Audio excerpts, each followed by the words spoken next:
El Valle de los Huesos Secos es un cementerio que tiene más de 3000 años, donde hay, por supuesto, miles y miles de personas allí enterradas a las afueras de Jerusalén. La gente se sorprende de que no ven flores. ¿Saben lo que ven? Piedras. Porque las flores se marchitan, se echan a perder, ¿verdad? Pero las piedras permanecen. Entonces, cuanto más piedras hay encima de una tumba, más visitas han ido a visitar a esa persona, ¿no? Así que bueno, vamos a dejarlos muertos, ¿no? Porque si no va a oler mucho a muerto aquí arriba. Cuando llegue a España estoy pensando en montar un negocio, una tienda. Voy a vender café, productos típicos de Guatemala, de Honduras, de El Salvador. La habitación donde estoy parece, hermanos, una cafetería. Tengo un olor a café de día, de noche, cuando me levanto, cuando me acuesto. Por favor, no me regalen más café. Yo sé que ustedes saben que a mí me gusta mucho tomar café, pero me van a intoxicar. Me voy a hacer un drogadicto del café. Tengo café de todos los colores y tamaños. Hasta pulseras con granos de café me han regalado. En mi vida había tenido tantos paquetes de café. Así que gracias, pero no me regalen nada más. Mire, tengo ahí un regalo ahí adentro también para Elena. Qué barbaridad, qué cosa. Cada vez que hacemos un viaje siempre tenemos que comprar una maleta nueva porque no nos caben los regalos. Cuando mi nieto iba a nacer y fuimos a Estados Unidos, madre mía, nos regalaron ropa para ese niño hasta los 18 años. Una hermana vino toda contenta: pastor, tengo un regalo para su futuro nieto. Le trajo la camiseta, bueno, aquí lo llaman la playera, ¿no? La playera, la toalla, todo de arriba abajo. Y me dice, además está bordado con el nombre de su nieto, pastor. Digo, qué lindo. Entonces cuando lo abrí, digo, ¿y a usted quién le dijo que mi nieto se llama así? Ay, no me diga, pastor. Digo, no, mi nieto no se llama Ariel. Mi nieto se llama Adriel. A la mujer por poco le da un infarto. Digo, no importa, hermana, se lo ponemos al revés. Le ponemos el nombre para adentro. Bueno, gloria a Dios. ¿Están contentos, hermanos? Gracias al Señor. Señor, yo creo que ha sido bueno con nosotros, nos bendice, nos habla, nos ministra. Y saben, una de las cosas que a mí me gusta mucho de este tipo de encuentros, de reuniones, es cómo se conocen los hermanos que no se conocían. A veces ha ocurrido, muchas veces ha ocurrido, no sé si aquí ya ha pasado, que hermanos de la misma ciudad que no se conocían, resulta que se conocen en un encuentro como este. Usted también vive en mi ciudad y en mi calle, ¿verdad? Y qué bueno que hermanos que han venido de El Salvador, de Costa Rica, de Honduras, ¿verdad? Y de otros países, resulta que no se conocían en su país y se llegan a conocer aquí, en Guatemala, ¿no? Y eso también es muy bonito, es una bendición de parte del cielo, de parte del Señor. Hoy vamos a tener también, me decía Jeremías, un tiempo para que ustedes hagan sus preguntas, porque es un tiempo para mí también muy importante en el que usted, digamos que aclare sus dudas, sus interrogantes, porque dice la palabra de Dios que cuando una persona oye la palabra y no la entiende, el enemigo viene y le arrebata la semilla.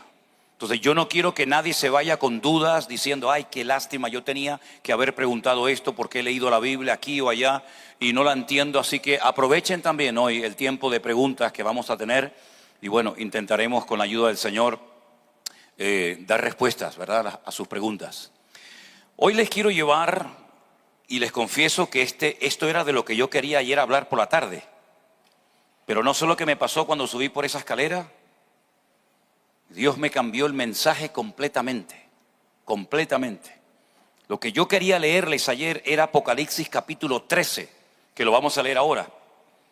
Pero el Señor sabe las cosas y me cambió el mensaje.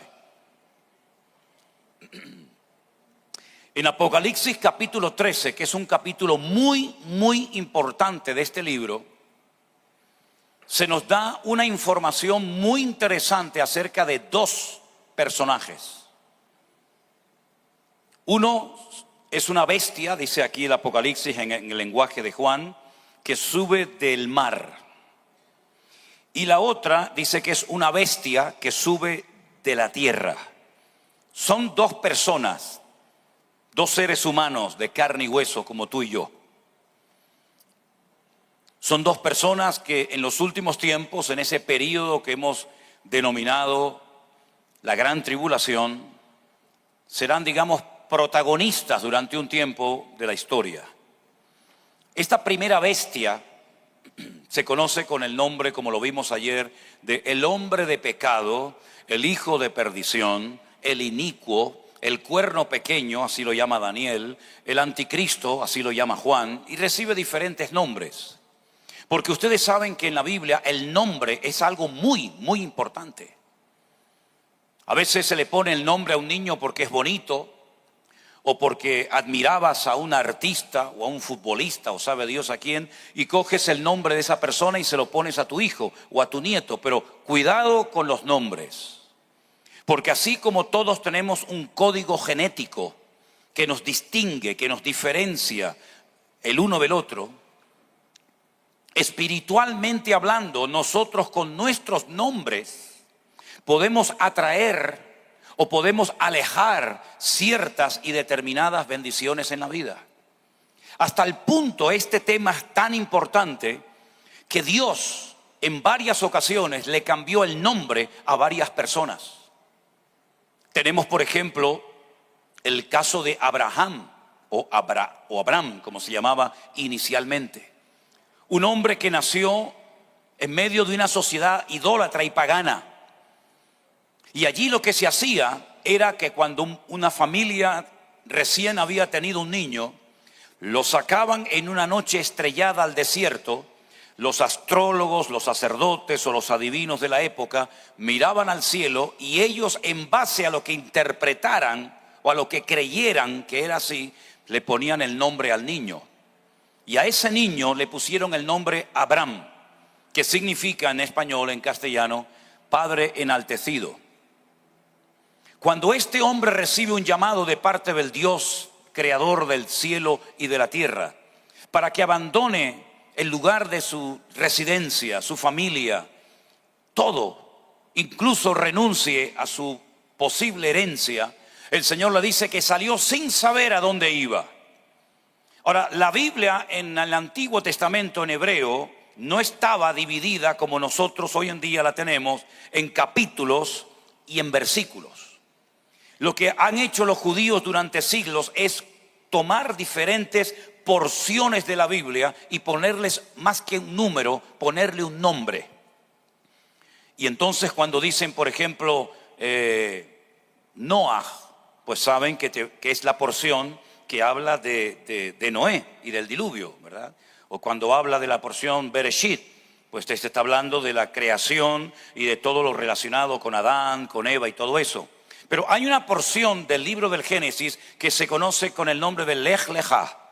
Lej Lejá, la traducción literal es un poco rara porque significa sal para ti mismo. La porción donde aparece el llamado de Abraham para salir de Ur de los Caldeos en dirección a la tierra de Canaán se conoce como la porción de Lej Lejá. Porque lo que está haciendo el Señor es hacerle un favor a Abraham. Sal para ti mismo, es decir, si no sales, si no eres capaz de desprenderte de ciertas y determinadas cosas que te están atando, no vas a ser un hombre bendecido. Y si no eres un hombre bendecido, difícilmente podrás bendecir a otras personas. Porque uno da y transmite lo que tiene, no lo que no tiene. Por consiguiente, Dios le está haciendo un favor a Abraham, lo está liberando, lo está desatando de cosas que a veces atan a los seres humanos. Como por ejemplo el trabajo, la familia, la cultura, las tradiciones, la religión, etcétera, etcétera. Dios, repito, le está haciendo un favor a Abraham diciéndole, sal, acostúmbrate a otro modelo, a otro estilo de vida. Y la Biblia dice que Abraham respondió a ese llamado de Dios sin saber a dónde iba. Ahora, cuando los hijos abandonaban el hogar del padre mientras el padre vivía, perdían toda posibilidad de herencia. Ahora pueden entender ustedes por qué aquel muchacho, cuando el Señor Jesús le dice, ven y sígueme, le dijo al Señor, Señor, deja que primero entierre a mi padre. porque si yo salgo mientras mi padre está vivo para seguirte a ti, voy a perder la herencia. Entonces deja que primeramente resuelva mis aspectos económicos y después yo te sigo. En otras palabras, quiere seguir al Señor, pero a su manera, poniendo él las condiciones en vez del Señor que lo está llamando. Y el Señor le dijo: deja que los muertos entierren a sus muertos. Y no fue capaz, como Abraham fue capaz, de renunciar a todo por un llamado divino y convertirse en un hombre obediente y comenzar una aventura de fe. Ahora bien, este hombre llamado Abraham, si ustedes pudieran ver las letras de su nombre, van a observar algo muy significativo. Y es que el nombre propio de Dios, porque Dios tiene un nombre propio, ¿sí? A Dios se le puede llamar amoroso, bondadoso, misericordioso, Dios de paz, Dios de vida, Dios de abundancia, todo lo que ustedes quieran. Pero Dios tiene un nombre. Y el nombre de Dios son 4 letras que son 4 consonantes.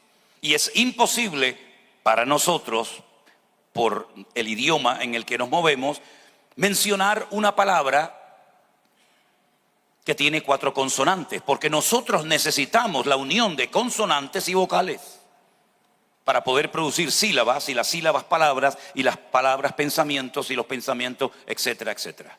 Pero el nombre de Dios es un nombre impronunciable porque no tiene vocales.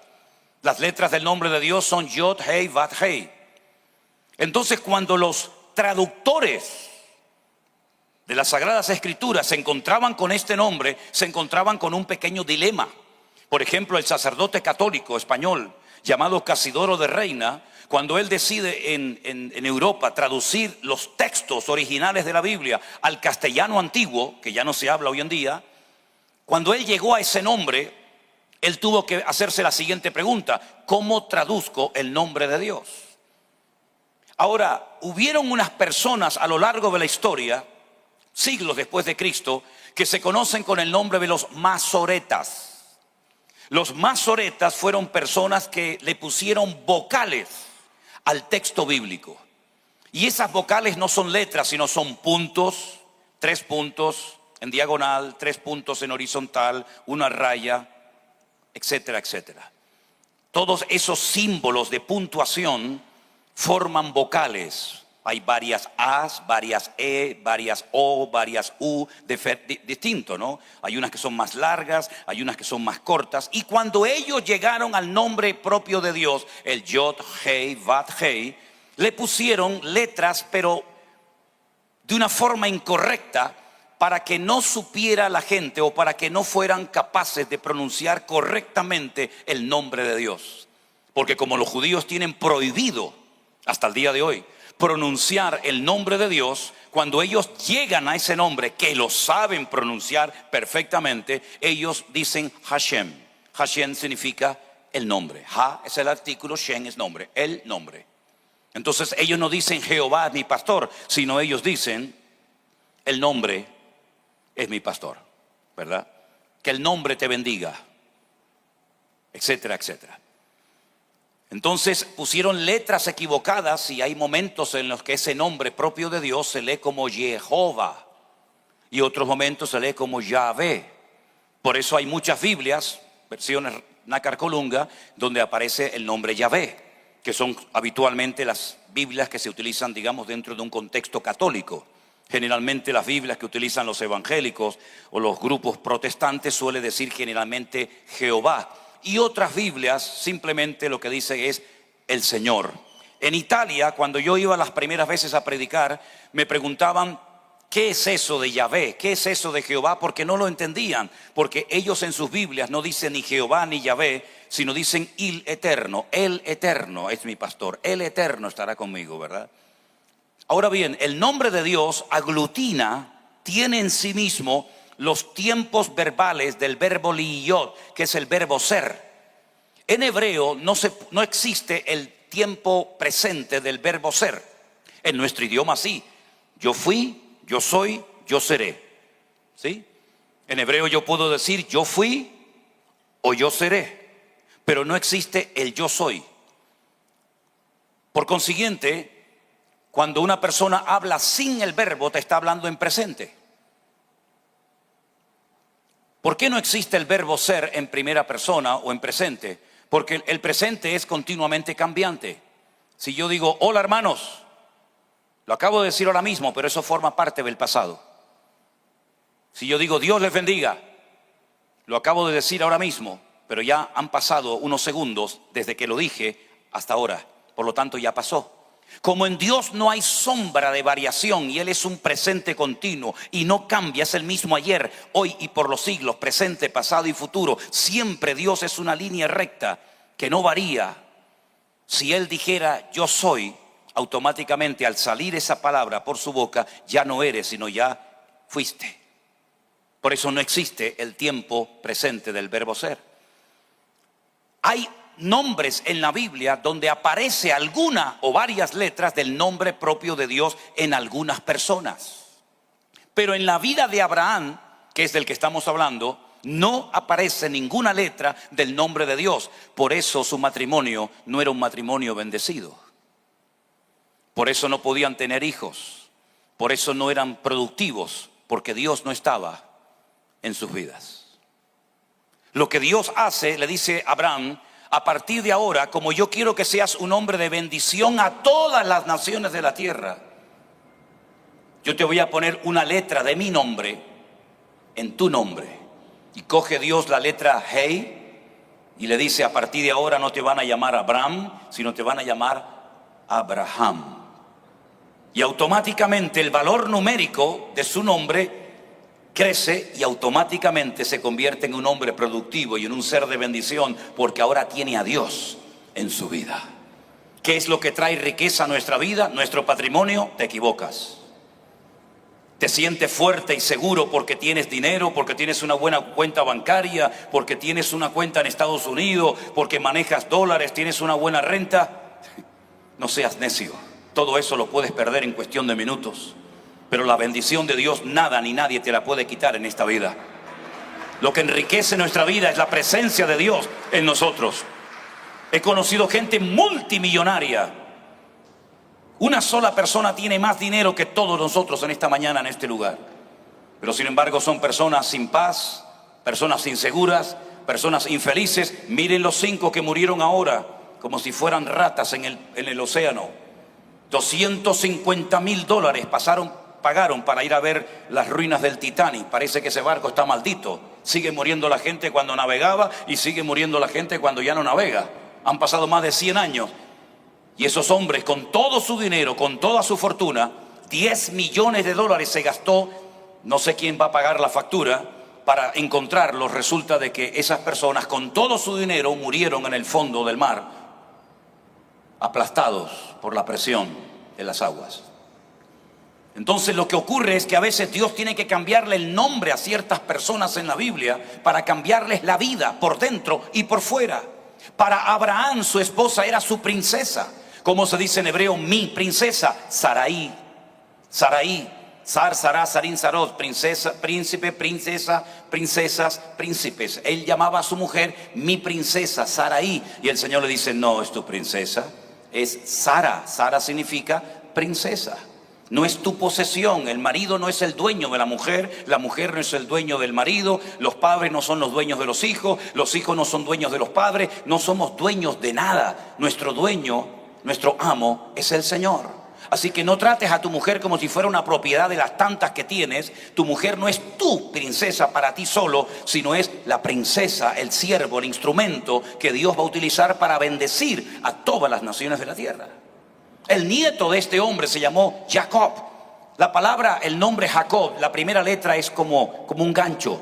Es la letra Yod. Para recordar que cuando él estaba en el vientre de su madre, al querer salir el primero y no poder salir el primero, le agarró por el calcañar a su hermano, así lo enganchó y lo quería meter. Entonces, para que recordara toda su vida que él enganchó con su mano a su hermano gemelo Esaú, sus padres le pusieron Jacob, Jacob. El que quiere suplantar, el que quiere estar siempre en primer lugar, ¿verdad? Pero cuando tiene un encuentro personal con el Señor, Dios le cambia la vida por dentro y por fuera. Y una de las cosas que hace es que le cambia el nombre.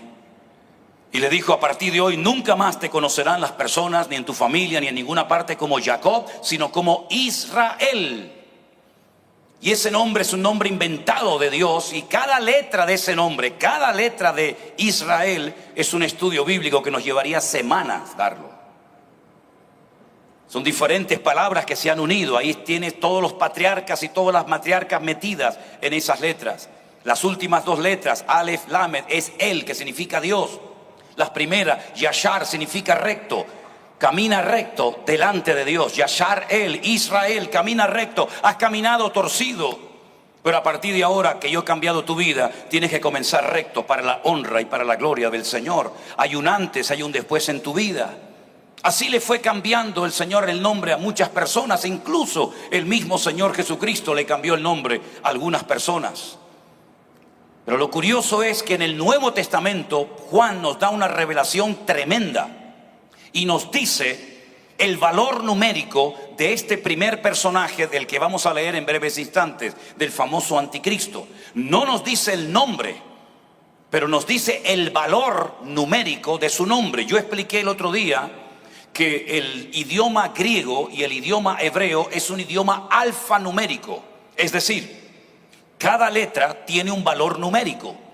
Es como si nosotros dijéramos en nuestro idioma, en nuestro alfabeto, la A representa al 1, la B al 2, la C al 3, la D al 4 y así sucesivamente. Entonces podríamos leer la Biblia por lo que dice, o podríamos leer la Biblia por el valor numérico. Hay gente en Israel, conozco gente en Israel, que cuando leen la Biblia no pronuncian la palabra, sino te suman y te dicen 445, 324, 322, y te saben el valor numérico de cada palabra, de cada versículo y de cada capítulo. Son matemáticos geniales, tremendos. Las letras son números, los números son letras. Juan lo que dice es que el valor numérico de este personaje siniestro político que ha de afectar a toda la economía mundial, a todas las naciones de la tierra las afectará de una manera u otra. El valor numérico de este personaje es 666, es decir, 666. Así que si en algún momento tienen ustedes la duda de que esa persona que ha salido a la palestra, a la escena mundial, con una influencia tremenda, con un poder tremendo, etcétera, etcétera, si tienen en algún momento la duda de que ese puede ser el personaje del cual habla la Biblia, es muy fácil. Escriban su nombre, sáquenle el valor numérico y automáticamente van a saber si es o no es el personaje del cual habla la Biblia. Ahora, lógicamente muchos nombres coinciden con ese número. Por ejemplo, Hitler sale 666, pero sabemos que ya este señor fue una parte de la historia y no tiene nada que ver con el presente, aunque hizo un daño tremendo, no solamente al pueblo de Israel, sino también a otras etnias, ¿verdad? Y a otras personas.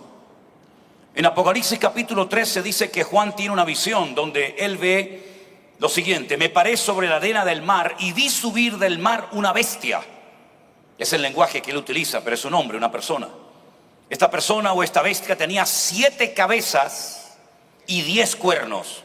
Ahora, algunos dicen, no entiendo nada. Bueno, le voy a dar una clave para que a partir de ahora usted disfrute leyendo las páginas del Apocalipsis. Cada vez que vea cabezas son imperios, y cada vez que lea cuernos son naciones. Así que podríamos leer el texto de la siguiente manera: vi subir del mar, de la arena del mar, una bestia compuesta por 7 imperios y 10 naciones. ¿Se da cuenta cómo cambia el texto? Es lo mismo. Dice que tenía en sus cuernos diademas, adornos, sobre sus cabezas un nombre blasfemo. Y la bestia que vi era semejante a un leopardo, sus pies eran como de oso y su boca como boca de león. Y el dragón le dio poder, su trono y grande autoridad. Y yo entiendo que hay muchos creyentes hoy en día que cuando leen cosas como estas se asustan y dicen, yo no entiendo nada, me vuelvo otra vez a leer Mateo, Marcos, Lucas, Juan, porque esto de los cuernos, la cabeza, los dragones, no me entero de nada. Pero estamos aquí para aprender de la palabra de Dios. Amén, hermanos. Así que no se asusten, porque al contrario, cuando ustedes entiendan y tengan las herramientas correctas para poder interpretar la Biblia será para ti un deleite diario, y no vas a poder dejar de leerla y estudiarla, porque por fin vas a poder entender ese libro tan profundo y tan raro que a tanta gente le sorprende, que es el libro del Apocalipsis. Ayer me preguntaron varias hermanas cuando se me acercaban para que les firmara los libros, ¿qué es eso de hermenéutica? Porque hay por ahí, o había un libro que se vende que se llama hermenéutica. La hermenéutica es la ciencia de la correcta interpretación de los textos bíblicos.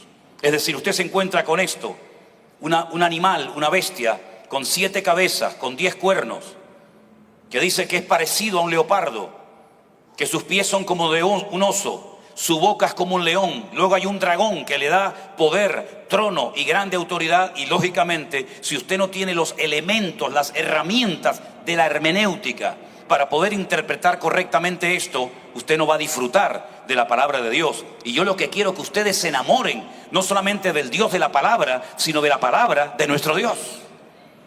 Para poder entender muchas cosas del libro del Apocalipsis, último libro de la Biblia, hay que conocer algunas cosas que se nos dicen en el Antiguo Testamento. Por ejemplo, hay 2 capítulos que no los voy a leer por cuestiones de tiempo, pero sería bueno que ustedes detenidamente los leyeran.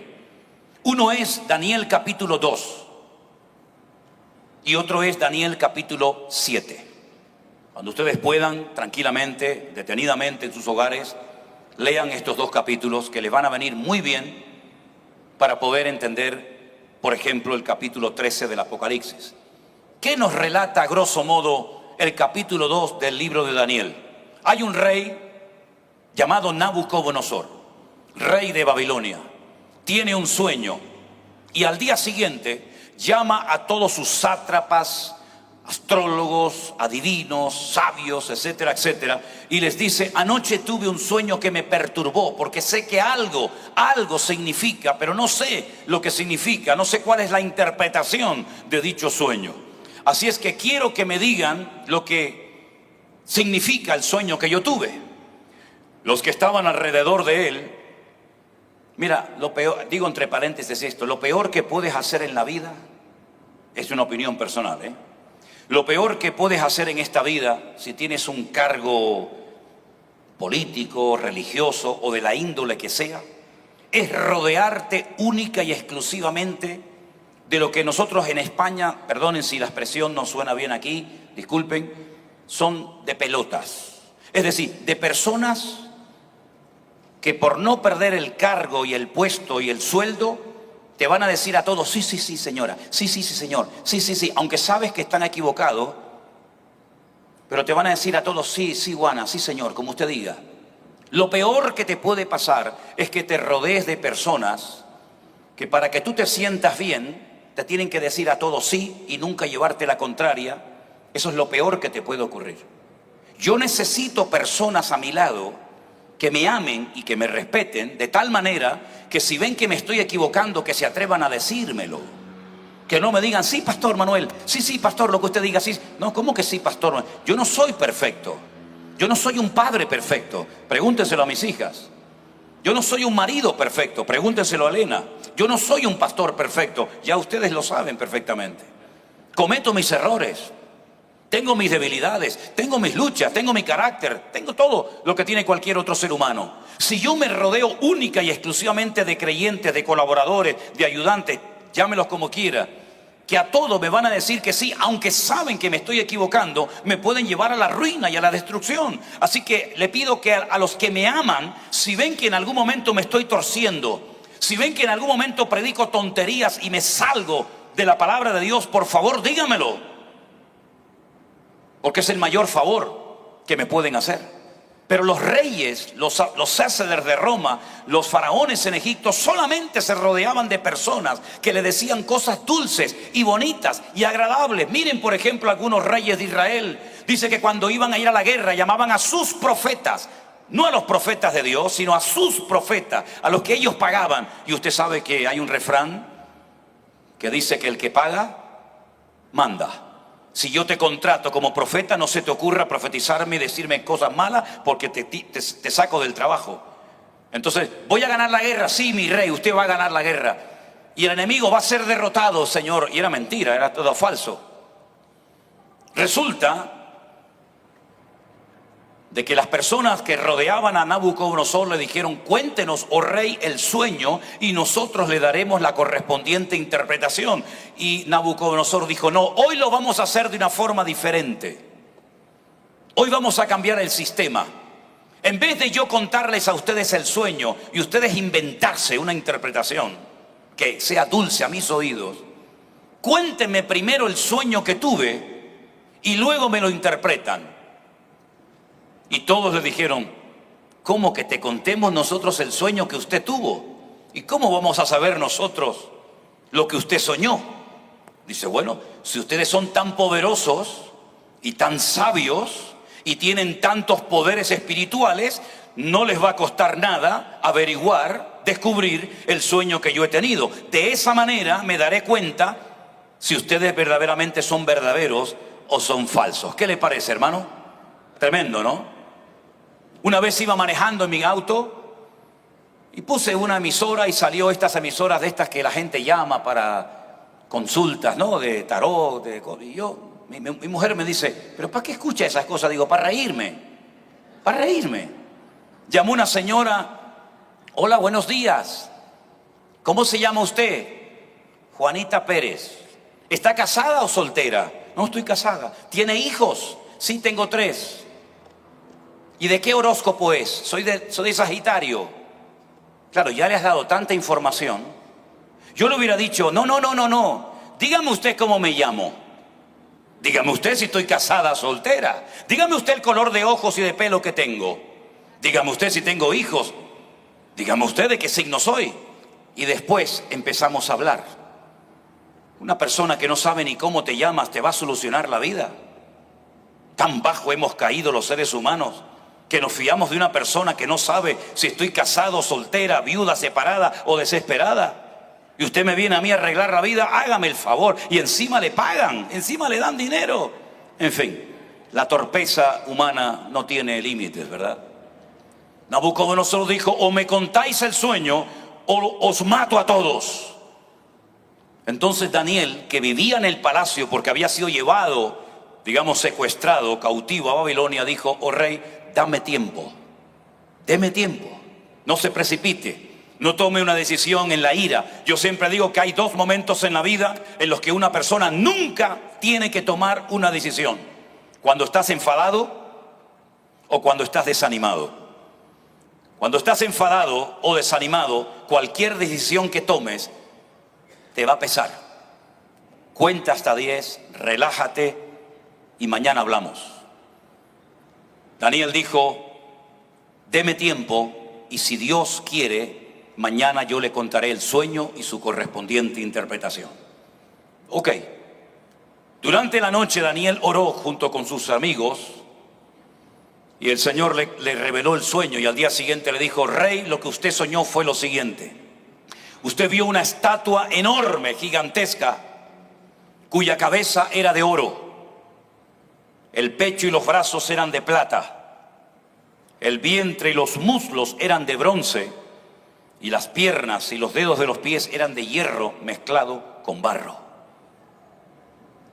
Cuando Nabucodonosor escuchó eso, se quedó temblando y dijo: es verdad, es verdad, eso fue lo que yo soñé.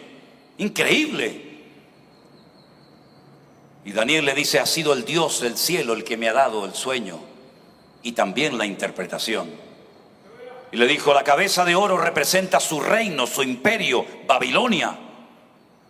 Pero después de que usted muera, sus sucesores, su imperio caerá y se levantará otro imperio que será el de los medos persas, representado por la plata en la figura. Pero ese imperio también caerá y se levantará un tercer imperio que representa el bronce, que son los griegos. Y finalmente el imperio griego también caerá y se levantará un cuarto imperio, que será el imperio representado por el hierro y el barro, que será el imperio de Roma. Claro, cuando Nabucodonosor oyó el sueño y escuchó la interpretación, imagínense la reacción de este hombre. Bendito sea el Dios de Daniel, que le dio la interpretación y ordenó que nunca nadie dijera nada en contra del Dios de Daniel, sino más bien todo lo contrario. Lo engrandeció, lo bendijo y bueno, ahí quedó la cosa. Pero si usted va al capítulo 7, ahora no es el rey Nabucodonosor el que sueña, ahora es Daniel el que sueña. Y Daniel sueña con un león con alas, con un oso, con un leopardo con 4 cabezas y con una bestia terrible que todo lo que pisaba lo destruía. Y entonces le pide al Señor sabiduría para entender qué significa esa visión, y es exactamente la misma interpretación. Lo que pasa que Nabucodonosor como rey ve la grandeza, ve la majestuosidad, el oro, la plata, el bronce, ¿verdad? Pero Daniel ve la realidad espiritual de esos imperios. El león alado representa a Babilonia. Cada vez que usted vea por ahí un león alado, un león con alas, representa al imperio de los babilónicos, que ya no existe evidentemente, cuya capital central era Nínive. El oso representa al imperio de los medos persas. Los persas todavía siguen existiendo, son los de Irán, los iraníes, no son árabes. Los iraníes son persas y los medos son los kurdos, los que todavía siglos más tarde siguen reclamando un territorio a Turquía, ¿verdad? Se quedaron sin tierra. Ese imperio estaba formado por los medos y por los persas, pero ese imperio también cayó. Y se levantó un tercer imperio, que era el de Alejandro Magno, representado con un leopardo con 4 cabezas, que ahora le diré por qué. Y finalmente el cuarto es el imperio romano, un imperio que casi duró 1000 años, cuya capital estaba en Roma, aunque después de un tiempo se dividió entre Oriente y Occidente, ¿verdad? Una parte era la capital Roma y la otra parte, la capital, era Constantinopla. Ahora, qué interesante notar que cuando hemos leído en esta mañana este capítulo 13 de Apocalipsis, dice que el anticristo, este personaje político, dice que se parece a un leopardo. ¿Quién era el leopardo o quiénes eran el que representaba al leopardo? Los griegos. ¿Por qué vio Daniel un leopardo con 4 cabezas? Porque Alejandro Magno era homosexual, no tuvo descendencia. Cuando él murió a la edad de 33 años, su imperio enorme se dividió en 4, en los 4 generales más importantes de su ejército: Casandro, Ptolomeo, Seleuco y Lisimaco.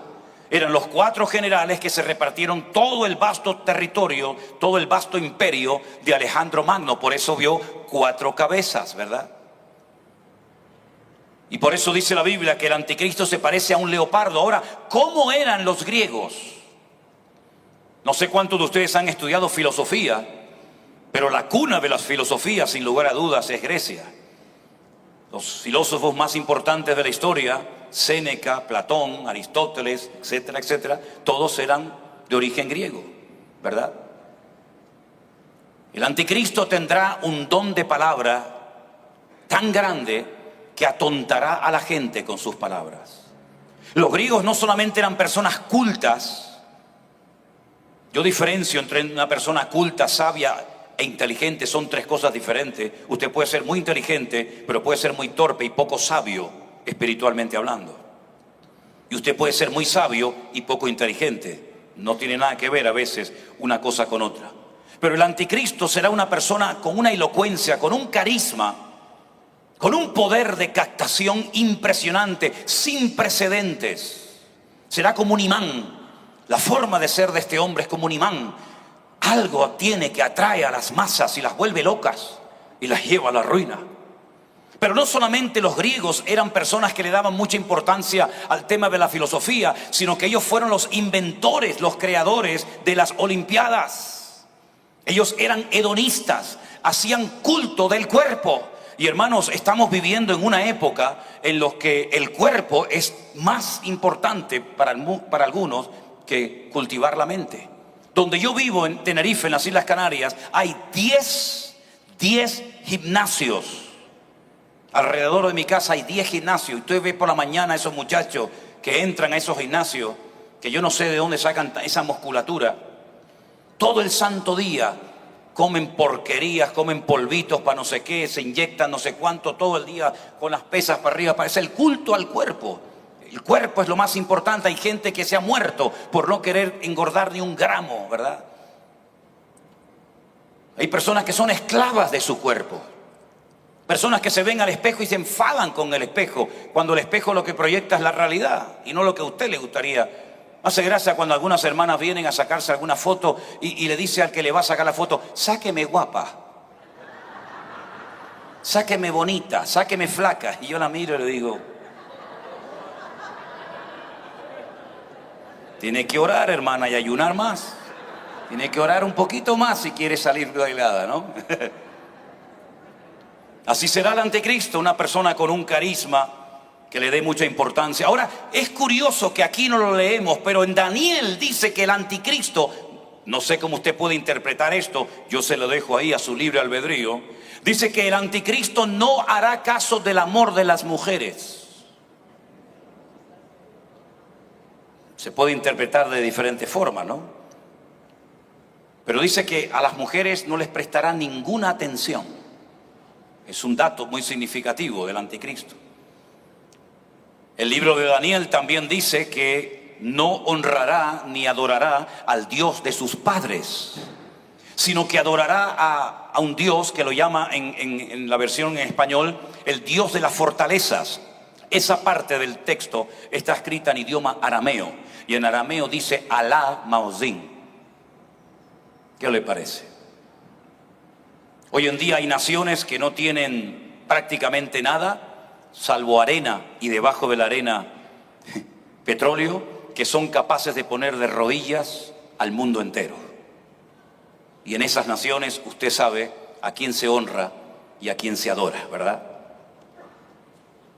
Probablemente hará una alianza con el mundo árabe para obtener recursos para la guerra que la va a hacer. Lo dejamos ahí en punto suspensivo, ¿verdad? Los griegos fueron los que inventaron la democracia. Todo eso viene de la cultura griega, y el anticristo es una mezcla de todos esos imperios, de todas esas características de los imperios que recién les acabo de mencionar. Dice que se parece a un leopardo, a un griego, pero dice que sus pies, su forma de actuar es como la de un oso. ¿Quiénes representan al oso? Los medos persas. En otras palabras, se parecerá también un poco a los persas. Si usted oye hablar a un persa, hablan muy dulce, son muy melosos a la hora de hablar, muy finos, no es como el árabe, que es un idioma muy brusco, ¿verdad? Sino que el persa es un idioma muy envolvente, ¿verdad? Y dice que este hombre se parecerá un poco también a los persas, a esa cultura, a esa forma de ser, a esa forma de actuar, también un poco falsa, de estos que te abren la puerta y después cuando te tienen dentro te meten la puñalada por la espalda. No se olviden ustedes que estas culturas inventaron la espada en forma de media luna. La espada de toda la vida fue una espada, ¿verdad?, en línea recta, para pelear cuerpo a cuerpo, pero ellos no. Ellos tienen la espada en media luna para cortarte el cuello por la espalda, porque así eran los enemigos de esas culturas, los que atacaban por la espalda. En el libro este que está por ahí, que se llama Demonología, hago un estudio sobre Amalek, que era el enemigo que siempre te atacaba por atrás. No viene de frente, no lo ves venir, sino que cuando te das cuenta ya lo tienes dentro y te ataca a la retaguardia, al débil, al que está enfermo, al anciano, al que no puede ir al mismo ritmo. También se parecerá a esa cultura este hombre. Pero dice además que su boca es como la de un león. Aparenta una cosa, pero cuando habla, ustedes saben que Jesús dijo, de la abundancia del corazón habla la boca. En otras palabras, es importante aprender a escuchar. Y este hombre cuando habla es como un auténtico león. Un hombre peligroso, un hombre agresivo, pero tiene la facultad, que yo no tengo, de ser muy meloso, muy cariñoso, muy dulce, muy simpático. Pero no te fíes, porque te está envolviendo como la araña. ¿Saben que hay una araña que se llama la viuda negra? ¿La conocen? Hay algunas viudas negras de 2 patas también, ¿eh? La viuda negra hace una telaraña que es una maravilla. Tú la ves y es una obra de arte. Parece mentira que un bichito tan pequeño haga algo que es una joya, es una maravilla. Entonces los machos, los tontorrones de los machos, van atraídos por el olor que desprende la señora, la araña, perdón, y la telaraña. Entonces el macho va y entonces cuando entra porque ella hace una danza, ella se pone a bailar, entonces claro, el macho se le cae la baba y va allí. Entonces la hembra, cuando llega el macho, le mete un picotazo, le hace ¡pam!, le mete un picotazo, lo traspasa y hace, lo absorbe, se lo come y coge el caparazón y hace así, ¡pam!, y lo tira como un trofeo de guerra. Espero que no haya ninguna viuda negra aquí en esta mañana. Así será el anticristo, muy meloso, muy carismático, incluso dice la Biblia que hará milagros, señales y prodigios. Mentiroso, porque no se olviden que el texto dice que el dragón, que es el diablo, que es Satanás, le va a dar poder, un trono y grande autoridad. Y uno dice, pero esto suena como a ciencia ficción, porque como ustedes recordarán, yo dije el otro día que el anticristo no se levantará de Centroamérica, así que estén tranquilos, hermanos. El anticristo no se levantará de Norteamérica, ni tampoco de Sudamérica. El anticristo, según la Biblia, se levantará de lo que ocupaba antiguamente el vasto territorio del Imperio Romano, que era toda Europa, por supuesto incluido España, donde estaba Finis Terre, el fin de la tierra, toda Europa, ¿verdad? Todo el Medio Oriente y todo el norte de África, los países de África, Libia, incluido Marruecos, etcétera, etcétera. Y ahí se levantará del antiguo territorio romano, de ahí se levantará el anticristo, ¿verdad? Y es curioso porque las dos guerras más terribles y destructivas de la historia de la humanidad, ¿dónde se llevaron a cabo? ¿En Latinoamérica? ¿En Norteamérica? ¿En África? En Europa. Primera Guerra Mundial, millones de muertos, un continente arrasado, pero es que la segunda fue peor que la primera. Se calcula que murieron entre 63 y 70 millones de personas durante los años que duró la Segunda Guerra Mundial en Europa. De ahí que muchos españoles, franceses, alemanes, italianos, etcétera, vinieron a Argentina, vinieron a países de Latinoamérica, como por ejemplo Venezuela. Mis padres vinieron a Venezuela, mis bisabuelos vinieron en barco de vela a Cuba, ¿verdad?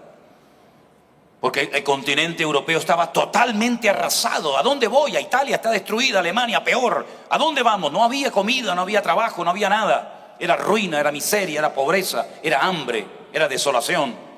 Familias enteras destruidas, 6 millones de judíos exterminados, en fin, un desastre. Ese continente que quedó destruido 2 veces, hoy en día es uno de los lugares más prósperos del mundo. Tenemos una misma moneda, fíjense qué milagro, ¿verdad? Ayer fui a tomarme algo a un sitio y cuando me dieron el cambio, me dieron soles, moneda de Perú. No sé si fue queriendo o sin querer, pero así era Europa hace años. En España la peseta, en Italia la lira, en Francia el franco.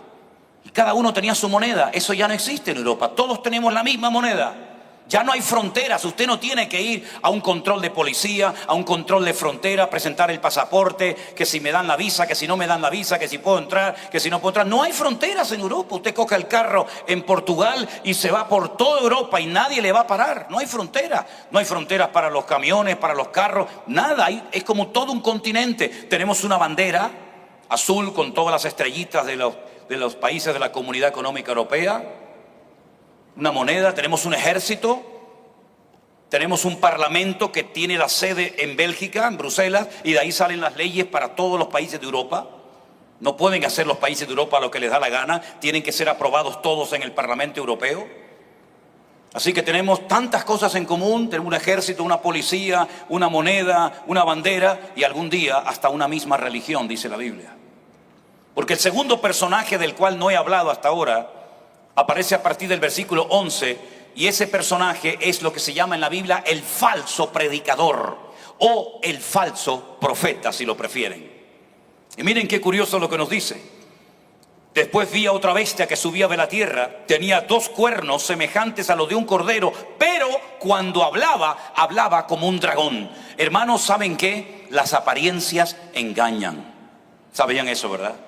Aparenta un cordero. ¿Habrá un animal más tierno y más dulce que un cordero?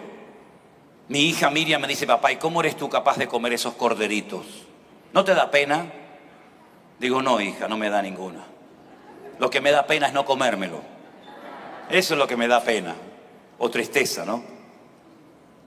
Dice que esta bestia, este segundo personaje, es como un cordero. El cordero es el único animal que cuando lo vas a matar te pone el cuello, ¿es así? Sí. Vaya usted a matar un cerdo. En España, cuando llega el tiempo de la matanza en esos pueblos por ahí perdidos y tienen que ir al corral, a la cucha o como lo llamen, y el cerdo, yo creo que lo sabe, el cerdo se huele que lo van a matar. Intente sacar al cerdo de la cuadra para ponerlo encima de una mesa y clavarle un cuchillo y matarlo. Hermano, tienen que ir 20 personas detrás del bicho ese. Grita como un loco, se oye en todo el pueblo el grito del pueblo. No quiere morir. El cordero, por eso dice la Biblia en Isaías capítulo 53, que el Señor Jesucristo fue llevado al matadero como un cordero que no abrió su boca. Como cordero fue llevado al matadero y no abrió su boca delante de sus trasquiladores, ¿verdad? El cordero hace así, pone el cuello, lo degollas y rácata, te lo comes, que está riquísimo. Perdonen, yo no soy vegetariano, soy carnívoro, ¿eh? Perdonen los vegetarianos o los veganos, no saben ustedes lo que se pierden. Ahora déjenme que les diga algo. Parece un cordero, pero cuando abre la boca es un dragón. Ejerce toda la autoridad delante de la primera bestia, en presencia de ella, y hace que la tierra y los moradores de la tierra adoren a la primera bestia, cuya herida mortal fue sanada. Parece que recibirá una especie de atentado del cual saldrá vivo. También hace grandes señales, de manera que hace descender fuego del cielo a la tierra delante de los hombres. Engaña a los moradores de la tierra con las señales que se le ha permitido hacer en presencia de la bestia, mandando a los moradores de la tierra que le hagan imagen a la bestia que tiene la herida de la espada y vivió. Se le permitió infundir aliento a la imagen de la bestia para que la imagen hablase e hiciese matar a todo el que no la adorase, y hacía que a todos, pequeños, grandes, ricos, pobres, libres y esclavos, se les pusiese una marca en la mano derecha o en la frente, y que ninguno pudiese comprar ni vender, sino el que tuviese la marca o el nombre de la bestia o el número de su nombre. Aquí hay sabiduría. El que tiene entendimiento cuente el número de la bestia, pues es número de hombre y su número es 666. En este capítulo no se nos da toda la información acerca de este segundo personaje, pero en otros capítulos de Apocalipsis sí nos dice dónde va a tener su sede central este personaje llamado en la Biblia el falso profeta. Esta información no me la estoy inventando yo, está en la Biblia. Si tienen algún problema, discutan con Dios. Yo no escribí nunca la Biblia. La Biblia dice que este falso predicador, este falso exponente, vivirá en la ciudad que dominaba en aquel momento sobre todos los reinos de la tierra. Ese es el dato que da. Ahora, si usted es un poco inteligente, sabe que hace 2000 años, cuando este libro se escribió, antes del año 100 aproximadamente de la era cristiana, la única ciudad que dominaba sobre todos los reinos de la tierra, ¿cuál era? Era Roma. La palabra amor al revés es Roma. Dominaba Roma sobre todos los continentes, tanto el africano como Oriente, Occidente y como toda Europa. Y es curioso notar, yo estuve hace poco tiempo en Roma, que dentro de Roma hay otra ciudad, hay otro país independiente. También usan el euro, pero tienen su propio euro, tienen su propia policía, tienen sus propias normas. Y esa pequeña ciudad o estado es el famoso Estado del Vaticano. Y qué curioso que 2000 años atrás Juan proféticamente dijo que el falso profeta viviría en Roma. Y no solamente dijo que viviría en Roma, sino que describió cómo se vestirían en el futuro los representantes de ese sistema religioso. Dice que se vestirían de púrpura, Los cardenales se visten de color púrpura, saben ustedes. Los musulmanes no usan el color púrpura, ni los protestantes, ni los mormones, ni los testigos de Jehová, ni los hindúes. La púrpura es el color que caracteriza a las élites, a la casta más elevada de la Iglesia Católica, que son los cardenales, que son como una especie de ministros de un estado religioso. Dice que se adornarían de piedras preciosas, de oro, y dice que esa institución religiosa llegaría un momento en la historia en la que se embriagaría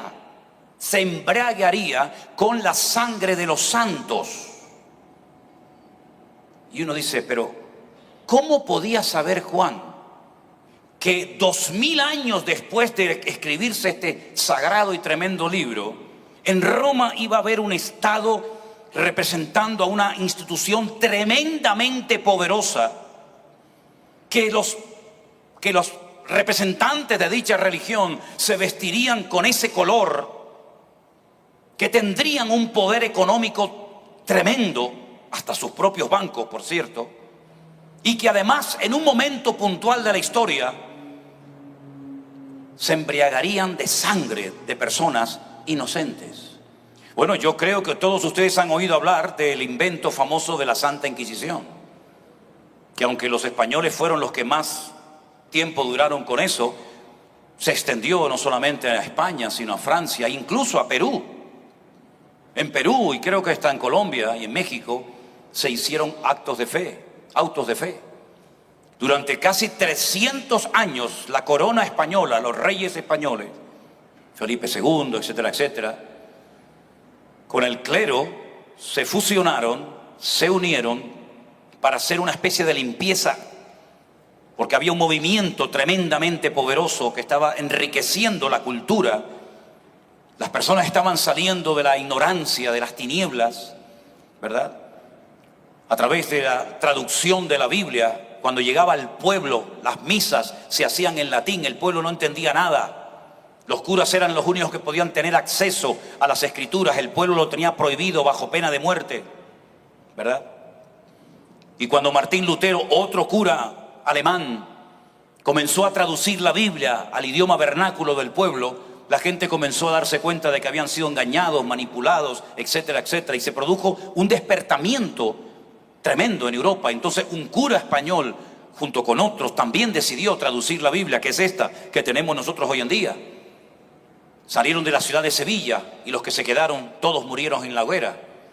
En España murieron miles y miles, no solamente de judíos, sino también de lo que se llamaba en aquel tiempo los protestantes, porque eran los que protestaban en contra de las injusticias, en contra del abuso de poder, etcétera, etcétera. Bueno, ¿cómo podía saber Juan que esa institución cuya sede está en Roma se iba a embriagar durante 300 largos años con la sangre de judíos, con la sangre de gitanos, con la sangre de homosexuales, con la sangre de protestantes? ¿Cómo podía saberlo? No lo sabía, pero Dios, que lo sabe todo, se lo reveló para que cuando leyéramos la Biblia supieran si no estamos leyendo un libro que es la palabra de Dios, un libro perfecto, y un libro que es el periódico y las noticias de mañana, y un libro que se anticipa en el espacio y en el tiempo, para que no vivamos nunca más en ignorancia ni en tinieblas, sino que podamos estar tranquilos sabiendo que nuestro Dios es el que pone y quita y el que controla la historia.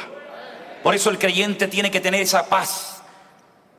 El creyente tiene que tener paz. Dice la Biblia que los hijos de Dios son pacificadores. ¿Y quién es un pacificador? Un hijo de Dios. ¿Por qué? Porque está conectado con la paz, y la paz no la produce un gobierno.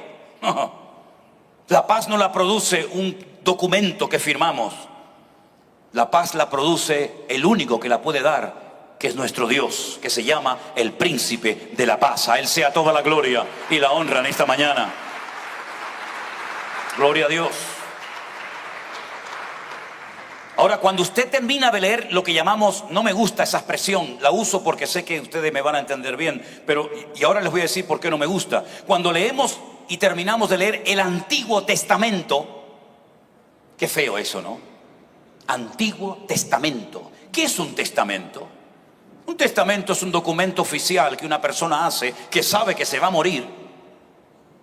Por eso hace testamento, y le dice: a Pepito el carro, a Juanita las vacas, Antoñito las haciendas, ¿no? Y hace testamento para distribuir, según su criterio, todo su patrimonio. Pero Dios no se va a morir, por lo tanto Él no hizo un testamento y luego se arrepintió y hizo otro nuevo, ¿no? Ay, hice uno, pero ahora hago otro. Es un pacto. Dios hizo un pacto con un pueblo, con una nación, y después hizo un nuevo pacto, ¿verdad? Una ampliación del pacto, que es lo que llamamos el Nuevo Testamento o el Nuevo Pacto, como se conoce en su idioma original, ¿verdad? Y es interesante notar que cuando terminamos de leer el Antiguo Testamento vemos la historia de los babilónicos, hemos leído la historia de los medos persas, pero no encontramos la historia del Tercer Imperio, el imperio de los griegos, no la encontramos.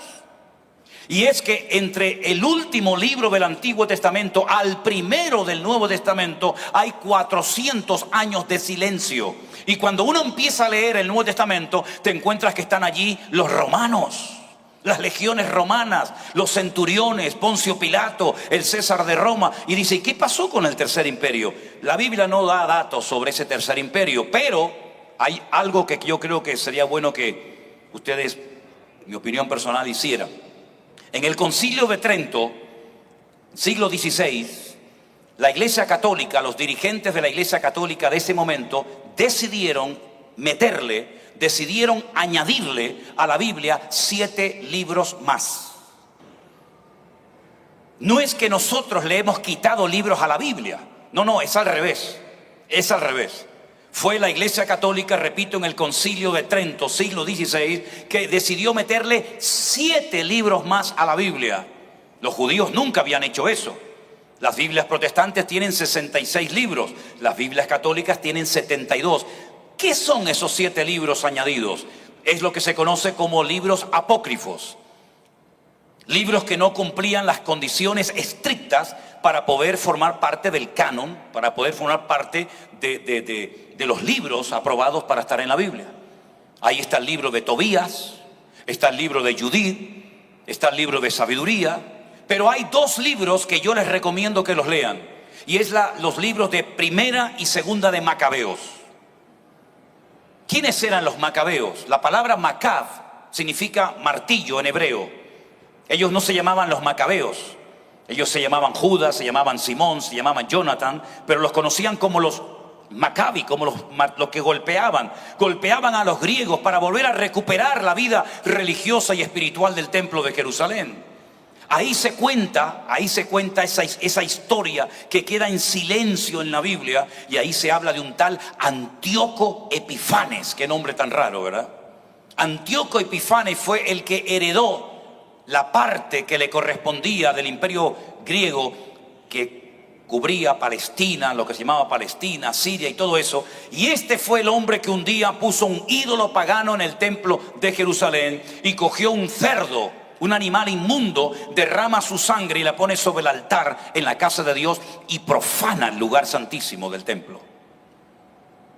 Un acto de una vergüenza, un sacrilegio terrible. Y el Señor Jesucristo en Mateo capítulo 24 dice: cuando veáis la abominación desoladora. ¿Qué es eso? La profanación del templo, la profanación del lugar santísimo de Jerusalén, del templo de Jerusalén. Cuando veáis ese acto, y se va a retransmitir por televisión, se va a retransmitir por las redes sociales, cuando veáis nuevamente, como ya ocurrió en el tiempo de los macabeos, de los griegos, la profanación del lugar santísimo, sabed que el tiempo está cerca y que Cristo viene pronto.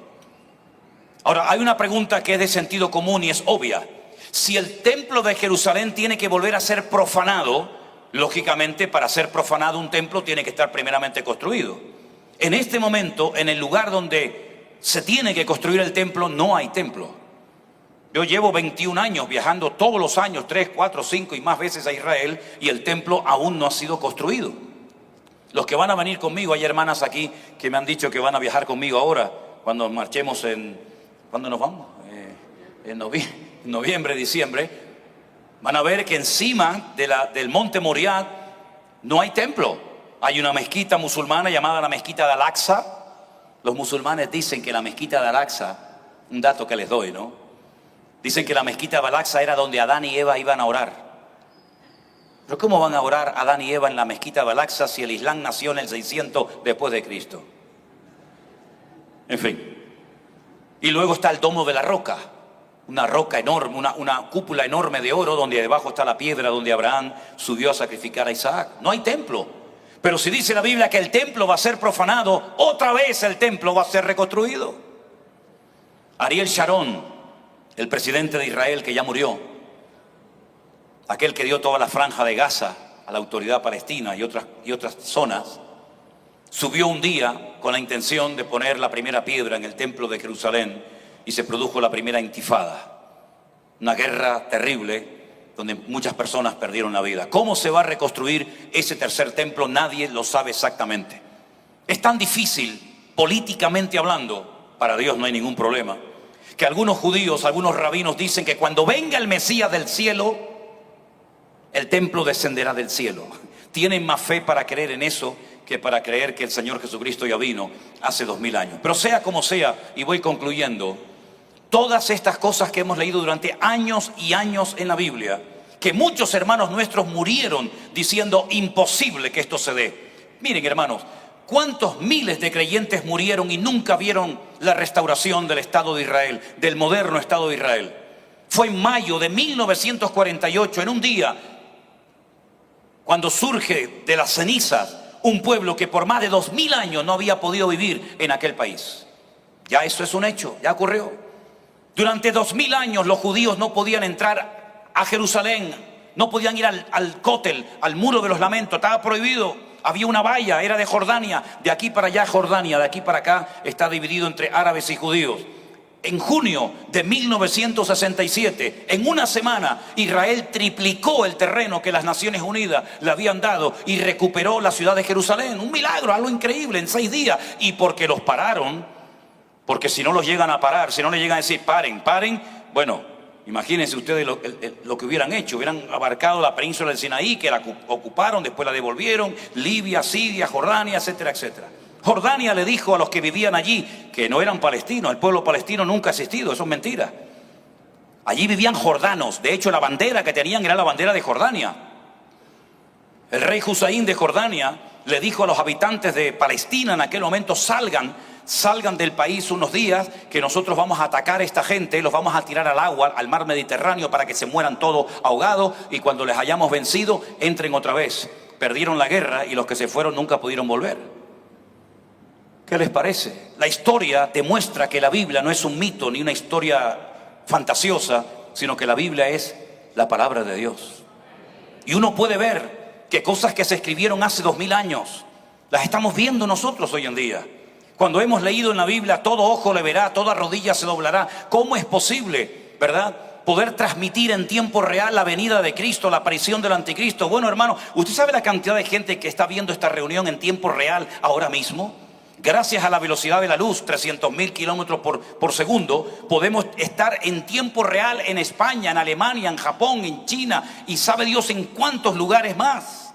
Y todo eso es una evidencia de que los tiempos se acortan y que podemos utilizar las redes sociales y la comunicación y la tecnología para llevar luz y enseñanza. No es mi intención convencer a nadie de nada. No he venido aquí para convencerle a usted de nada, ni que Dios existe, ni que la Biblia es la palabra de Dios. Yo no tengo esa intención, créame, pero sí quiero que por lo menos piense y reflexione que es imposible humanamente hablando que lo que la Biblia profetizó en contra de toda probabilidad de cumplimiento, lo hayamos visto cumplido, y eso es una evidencia de mucho peso para llegar a la conclusión de que algo tiene que tener este libro.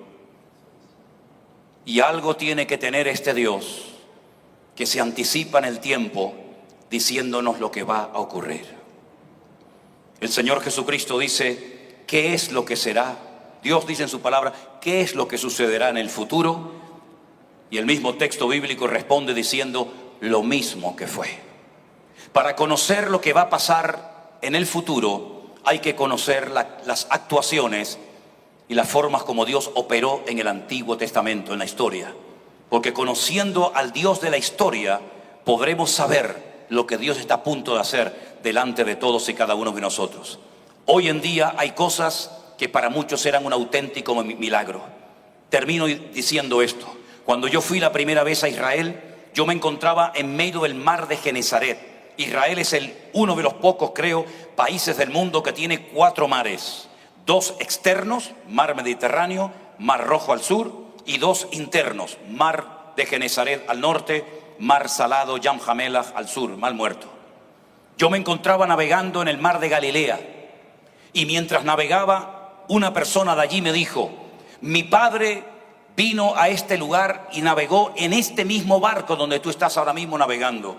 Y él dijo: esto es un sueño que seguramente durará muy poco tiempo. Su padre murió en un campo de concentración, toda su familia fue gaseada en los campos de exterminio nazi en la Segunda Guerra Mundial. Pero el volver aquí, después de 2000 años de diáspora, después de 2000 años de huir por aquí, de ser echados por allá, de no nos quieren aquí, no nos quieren allá, nos expulsan, es un milagro que hayamos podido volver a la tierra. Pero es que aunque el hombre se oponga a los planes de Dios, da igual quién sea, da igual cómo se llame, da igual de la tendencia o de la línea que represente, el hombre no puede frenar ni destruir los planes y los propósitos eternos de Dios. Dios nunca ha perdido ninguna batalla. Dios ha ganado siempre todo, y aunque parece que el hombre en un momento determinado se sale con la suya y se ríe y se mofa de Dios, el que tiene siempre la última palabra es nuestro Dios. Voltaire, el famoso ateo francés, él dijo: cuando yo muera, no creo que pasarán 50 años y no habrá ni una Biblia en el mundo. Ese libro viejo y caducado, le pronostico que en 50 años no existirá ni una Biblia en el mundo. Hoy en día la casa de Voltaire pertenece a la Sociedad Bíblica, donde se producen todos los días miles y miles y miles de Biblias en diferentes idiomas. Queridos hermanos, hay cosas que el hombre todavía no llega a una explicación, pero sin embargo la Biblia se anticipa. ¿Cómo iba a poder saber Juan, un pescador de Galilea de hace 2000 años, que llegará un momento en la historia en la que a millones y a millones de seres humanos se les iba a poner una especie, dice la Biblia, de marca? Realmente es un microchip para controlarlo. ¿Se imaginan ustedes que mañana llegaran los bancos, la economía de las naciones, y dijeran: se acabó el dinero? Así, de esa manera evitamos el dinero negro, las transacciones oscuras, el dinero por debajo de la mesa. Se acabó, vamos a cambiar el sistema económico de las naciones. Vamos a hacer lo siguiente: ya no hace falta que usted lleve dinero encima, ni tarjetas de crédito, las pueden perder, se las pueden robar. Vamos a crear un sistema revolucionario. Le vamos a poner a usted en su mano, y aquí también, por aquí por la frente, vamos a poner una cosita que ni la va a notar, ni se nota ni nada, ni huele, ni pesa, ni molesta. Se lo ponemos ahí, y cada vez que usted vaya a poner gasolina a una estación de servicio, usted lo que tiene que hacer es poner la mano, clacata, y automáticamente el banco ya le descuenta de su cuenta bancaria lo que ha puesto.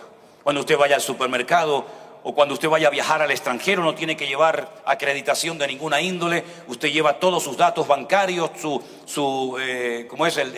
La identificación, el carnet de manejar, de conducir, su cosa de la sangre. Todo lo tiene ahí en un microchip. Es que eso ya es real. Los perros que yo he tenido, las autoridades españolas me obligaban a ponerle un chip por si se perdían o por si mordían a alguien. La policía le pasaba una maquinita y decía: este perro es de este señor y vive aquí, está vacunado, no está vacunado, etcétera, etcétera. Ya eso existe hace años con los animales. El otro día, cuando fuimos a predicar a la cárcel, ¿qué nos hicieron? Llegamos allí y nos hicieron aquí. Y yo digo: no se ve nada, póngalo más fuerte por si acaso después no salgo, ¿no? Si no, no se preocupe que lo vamos a ver. Y al salir, que nos pasaron una maquinita, una luz ahí ultravioleta, ¿verdad? Y salía la señal. Bueno, pues eso que te ponen por fuera, algún día te lo van a poner por dentro. Pero no se preocupen, yo dije ayer que eso no va a ser para los creyentes, sino en la segunda parte de la gran tribulación. Es decir, la tecnología ya está colaborando con la Biblia sin darse cuenta. Cuando dice la Biblia: llegará el Evangelio hasta el último rincón de la tierra. Cuando estábamos en Canarias en el año 2020 predicando la palabra, sillas vacías, como muchos de ustedes saben, ¿quién nos iba a decir a nosotros que nos estaban escuchando y viendo en tiempo real en Guatemala, en Japón, en Afganistán, en las Islas Caimán, en Alaska, en todos los continentes de la tierra? ¿Quién nos lo iba a decir? Jamás Pablo pensó que eso existiría. Jamás los apóstoles pensaban que el Evangelio llegaría en tiempo real a millones de personas. Eso es un hecho, ya es un hecho, ya estamos viviendo en esta época. Por lo tanto, mis queridos hermanos y amigos, la Biblia es la palabra de Dios. La historia lo confirma, la arqueología lo corrobora y nosotros sabemos que es porque esa palabra ha cambiado nuestro lamento en baile y nosotros servimos al Rey de Reyes y Señor de los Señores. Que Dios les bendiga, mis queridos hermanos, en esta mañana. Bendiciones. Dios les bendiga.